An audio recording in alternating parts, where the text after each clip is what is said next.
ধরেন আপনি গ্যালারিতে ভীষণ শান্ত হয়ে খেলা দেখছেন, হুট করে ক্যামেরাম্যান আপনার দিকে ক্যামেরার লেন্স ঘোরালো আর জায়ান্ট স্ক্রিনে ভেসে উঠলো আপনার ক্লোজ আপ শট। আপনি তখন কি করবেন? ভদ্রলোকের মতো মুচকি হাসবেন নাকি সিট ছেড়ে লাফানো শুরু করবেন? গ্যারান্টি দিচ্ছি আপনি নিজেকে কন্ট্রোল করতে পারবেন না। কিন্তু এই যে হুট করে সেলফ কন্ট্রোল হারিয়ে ফেলা, এটা কি শুধুই ওভার এক্সাইটমেন্ট?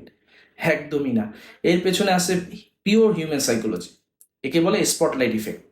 যখন হাজার হাজার মানুষ একসাথে জায়ান্ট স্ক্রিনে আপনার দিকে তাকায়, আপনার ব্রেইনে তখন হুট করে ডোপামিন আর অ্যাড্রেনালিন হরমোনের একটা সুনামি বয়ে যায়। কিন্তু আসল টুইস্টটা আপনার আদিম জিনের মধ্যে লুকানো।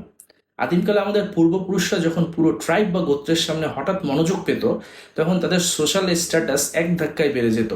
আপনার সাবকনসিয়াস মাইন্ড এখনো মনে করে জায়ান্ট স্ক্রিনে আসা মানে আপনি পুরো গোত্রের লিডার বনে গেছেন।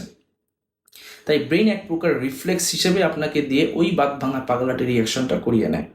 এটা আসলে 1 সেকেন্ডের জন্য সোশ্যাল ভ্যালিডেশনের চরম চূড়ায় পৌঁছানোর আনন্দ। পরের বার স্টেডিয়ামের স্ক্রিনে নিজেকে দেখলে শান্ত রাখতে পারবেন তো?